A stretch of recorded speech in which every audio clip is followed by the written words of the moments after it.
Oh, well, hey, Beth. It's Jamie. That's me here. Welcome back to my channel, honey. We're about to go ahead and have us a little TV talk, okay? Because we're going to have to talk about My Killer Body with K. Michele. Of course, we're going to talk about Married at First Sight, and we also got to get into growing up hip hop, okay? So let us go ahead and get into it.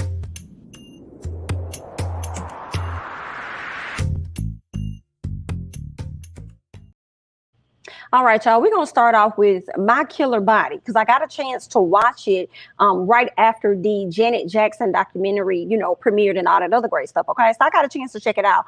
And I just want to talk about it, all right? For those of you guys that do not know, K. Michele, who is a singer, she also was a part of Love and Hip Hop, okay? Love and Hip Hop, ATL, Hollywood, all that other good stuff, right? She got butt injections many years ago, and she's been very open about her process of getting like the silicone and everything removed from her body. So because she went through such a traumatic experience, she wanted to be there for other women that may be going through similar experiences, right? So Miss Girl decided to show us two individuals. It seems like she's going to show us on every episode two ladies and what their cosmetic damages were. Hello, that's what I'm gonna say. Cosmetic surgery damages were, and she's going to set them up with a doctor so that they can get the healing and getting the issues fixed, right? So we do have two ladies here, okay? The lady up top, her name is Q, I do believe, and then the lady down below, her name is Song, all right? And we're going to talk about what their stuff was, okay? So let's get into Miss Q first, and then we'll round it off with Miss Song, okay? So Miss Q had two rounds of injections. I wasn't necessarily clear about the two rounds. I'm wondering, when you say two rounds, is it that you got it and then you waited like a week or two and then you came back and got it? Is that what you mean when you say two rounds? Or is it called two rounds because you got a shot in both sides, in both cheeks? You know what I'm saying? But either way it go, she says the reason why she wanted to get the butt shots was because she was cheated on often by one of her exes or whatever like that, right? So because of that, she felt unattractive, unwanted, and all that stuff, right? And she felt as though if she go out and she get the shots on her butt and stuff, that it was going to make her feel better about herself, right? Look better, feel better, all that other great jazz, right? So that's why she went to go out and get the work done, the injections done on her hind part, right? Well, 3 weeks later, she started to experience some of like major issues that K. Michele said that she too could relate to, right? She said that's when she started to notice a difference. Like 3 weeks later, her butt started inching. When she would sit down, her butt will be burning. Like Miss Girl just went through a whole lot.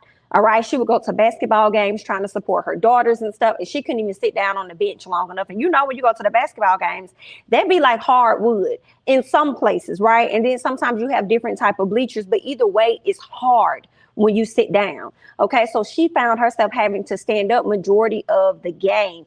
And with her like being a nurse, she would have to take care of her patients. And then every time she's taking care of her patients, she would have to take a break. Like, give me 1 second, I'll be right with you. Run to the bathroom, hit her hip, right, to try and get things from stop the itching or reaching back there and scratching her hind part, right? So Miss Girl was really going through it, but when she sat down with K. Michele said she could relate to it because she started to experience that as well. Not so much as the darkness and the hardness, because that's what started to happen on Q.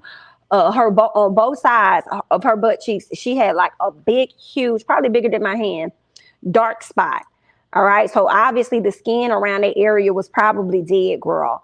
Right. And it would just itch and irritate, probably because it was just deteriorating or whatever. But with K. Michele, she knows she used to hit her hip too, because I guess it was maybe like an inch or something on the inside.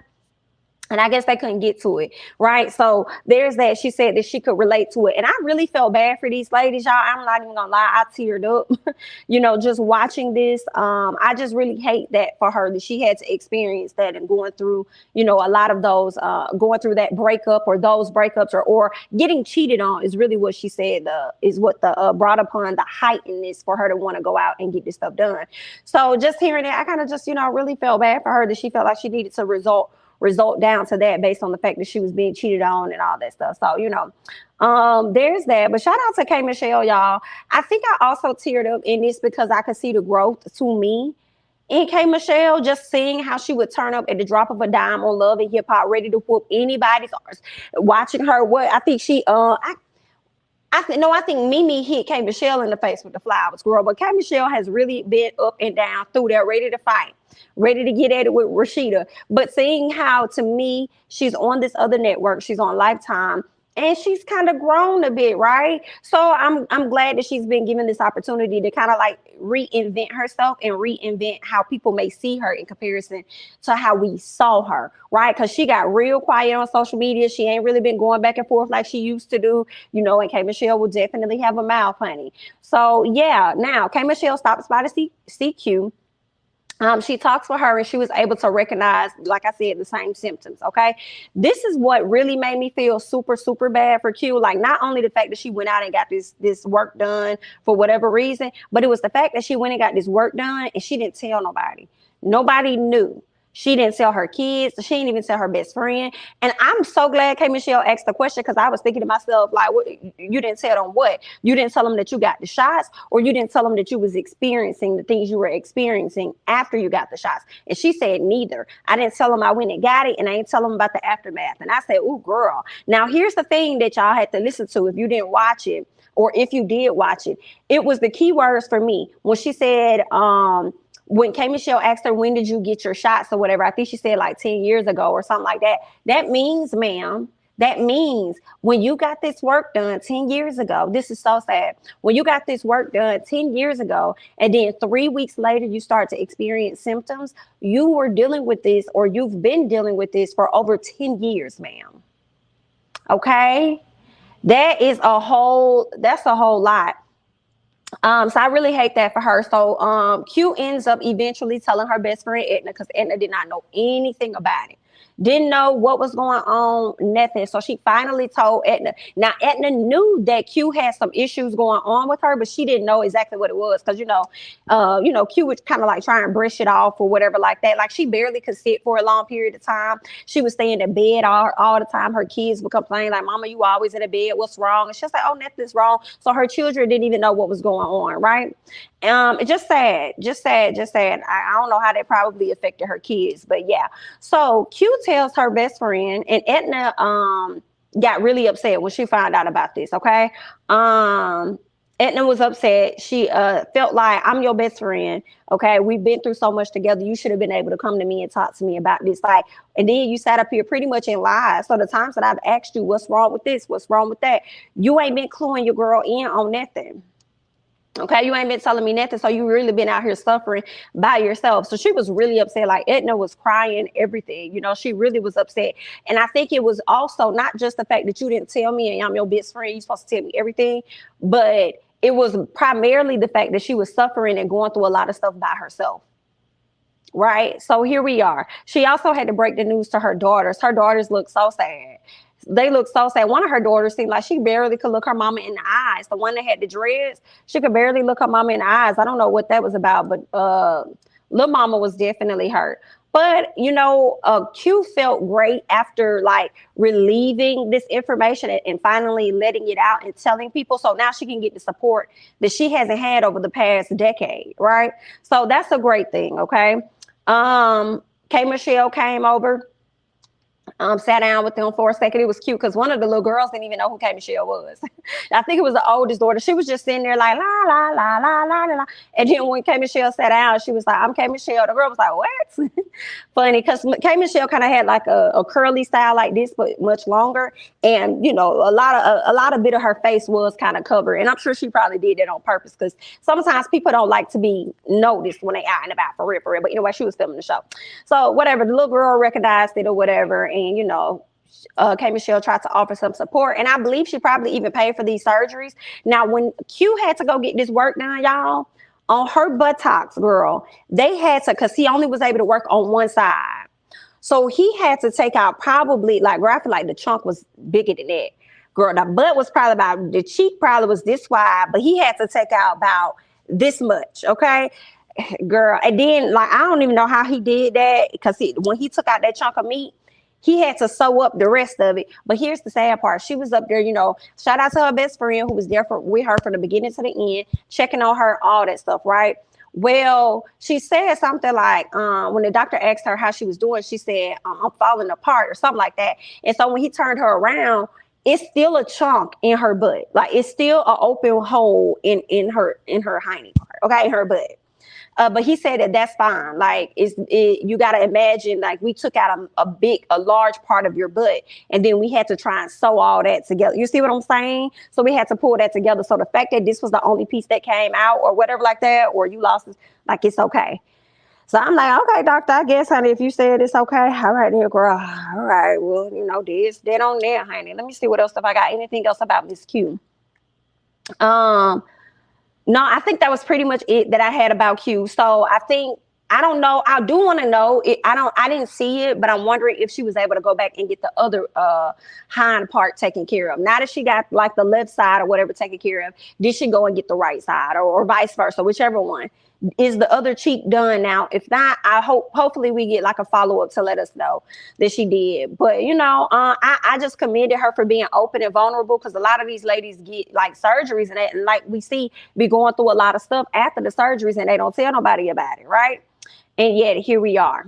Okay. So some people don't even live to tell their story. So I commend her for getting on this national platform and being so open about the surgeries that she's gotten. And I'm sure she regrets it and probably don't want to get another unlegal surgery ever again. Because I can't remember if she flew out to the DR. I don't know. I don't think she flew out to the DR. I think Song flew out to the DR. But I'm not sure where Miss Q got her injections at, girl. But they did my girl wrong, ain't he?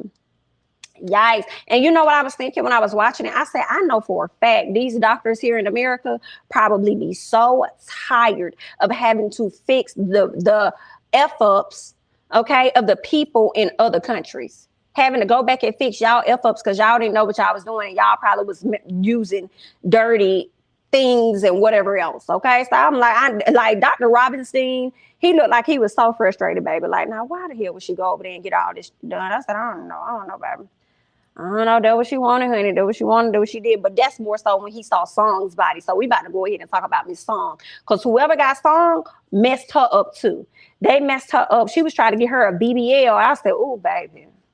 Girl, you was fine before. I don't even know why you needed all that. And I hate to say it, girl, cute little waist trainer. Cute little grease or whatever that the sweet sweat on your tummy, girl. Honey, some water. You probably would have slimmed down just a little bit, a little more walking, a little more running. Okay. You probably would have been all right. Just wear your little waist trainer, girl. Would have got trained and stayed in that position. But anyway, let's go ahead and talk about Song. She wanted a mommy makeover. That's what Song wanted. Q, she has some kids as well, but her kids are much younger than Q's daughters. Her daughters are more like, they look like they could have been like 15, 16, 17, somewhere up in that area. But she has one son who like he could have been maybe 2. And then she has a daughter that probably was about 8 or 9, maybe 10 or something like that. So her kids are much younger, right? She says that once she had her kids, she never lost the baby weight, right? Yeah, that sounds about right. Especially if you're not active, you're not going to lose it. So there's that. What else? She reached out to a doctor that she saw on Instagram. A doctor that she saw on Instagram. Okay. And the man assured her that he could fix her body, y'all. Assured this woman that, yes, I could fix your body. I cannot. Yes, girl. Did he put a fixing on it? He did. Girl, listen, terrible, terrible. So after she got the surgery, right, she had flu. I think she was the one that flew to DR. Her friend went with her, right? She woke up the next morning or something like that after the surgery. Her friend said, your skin looks black. Your stomach looks black. Yeah, she looked like she had got beat down bad. So her stomach was like bruised the hell up. Like, y'all, it literally went from red to purple to black. Like, it really went in shades. Like, her stomach was messed up. She found out that she had neurotic, I think that's what they call it, or necrotic tissue. I think that's what it's called, necrotic tissue. That means that a lot of her skin on her body was dead. That's why it was so black. So she even got to a place where she started cutting the skin off herself. Okay. But the skin was dead. So it wasn't like she was feeling anything. When she would scratch, she would feel the itching, but she would scratch and she would be bleeding and she wouldn't even be knowing, like just scratching on herself. That, like, when I say this man messed her midsection up, he messed it up. What else? What else? Yeah, I just wanted to, commend her as well on being open and honest about this process. And this woman got a whole husband. You want a whole BBL? You want this whole body change and all this other stuff, like the whole body change, girl. And your husband probably was like, girl, you was good how you was. Like, I mean, but if that's what you want to do, then okay. Right? We didn't really get her reasoning, wholeheartedly, but I think that she was just influenced by what she saw on social media and she wanted to go and get that mommy makeover. So, girl, she was trying to get that mommy makeover on clearance. That's what it was giving. And she went down there to the DR and then got messed up. And I hate that for her, girl. Hate it. And I know she regrets it because I believe she said she does. Okay. So she goes to see a doctor. And from when they were having the conversation, it sounds like she got work done twice, but I wasn't really sure because she was talking about a 1 round and a 2 round too. Like she got liposuction as well. And she also got the BBL. Well, she got liposuction. She got a stomach done. I guess she probably got some stuff pumped in her tail. I'm not all bad. No, ma'am. I feel like if she did get her butt done, you're probably going to have to go back, ma'am, and get that checked out. Because if your stomach is looking like that, I feel like in a few years, your butt going to look like that too. So you might need to have a doctor look at everything because that right there was terrible. So Dr. Rubenstein, he said he was going to try and remove the scar that she already had there. But he said he won't be able to make it look any better than what it already looks because she lost a lot of skin, and she did. Like when he was looking at her stomach was so firm and tight that I didn't even see how he was going to pull anything to hide a scar. I was just like, yeah, that don't look like it's gonna work for you, ma'am. It doesn't. But that for me, that was the moment that I realized. I said, I know these doctors are so tired of having to fix the issues of terrible doctors. I know they tired. Right. So later on, we could see where Michele came to meet up with Song and her family. And we learned that her friend, I told y'all about that, her friend was the one that let her know about her stomach. She also told Michele about how her skin started falling apart and she needed to get it off so that the rest of her skin could heal. So what she did was she started to cut it off with a blade. And I'm like, well, if you risk your life going down there to see somebody down there in DR, why not go and risk your life and go to a hospital and get some help? Because I feel like if she would have did that, they possibly, I don't know her financial line, but possibly I just feel like they could have saved some of the skin from, maybe they could have stopped it from spreading. I don't know. But that's what happened. So she had her surgery. Surgery ended up going well for the most part. She still has this scar going across her stomach, this thick scar, but you could tell it looks much better than how it looked before. So he definitely did the best that he can. And he said in a few months, he can fix some other stuff. And I think what he's going to need is for her to gain some more weight, probably, in order to fix some other things. So we just going to see how it's going to go for the ladies. But either way, honey, good luck. And that was really nice for Michele to step in, come through and show up for those ladies. You know what I'm saying? So I like this, Michele. Now, some of the images was very, very gruesome. I'm not gonna lie to y'all. It was very gruesome, girl. Them after pictures, seeing this woman buttocks, and it's just like 2 black patches on her butt. And then seeing the stomach of Song, girl, it was horrible. So hopefully you guys got a strong enough stomach so that you can watch all this. All right.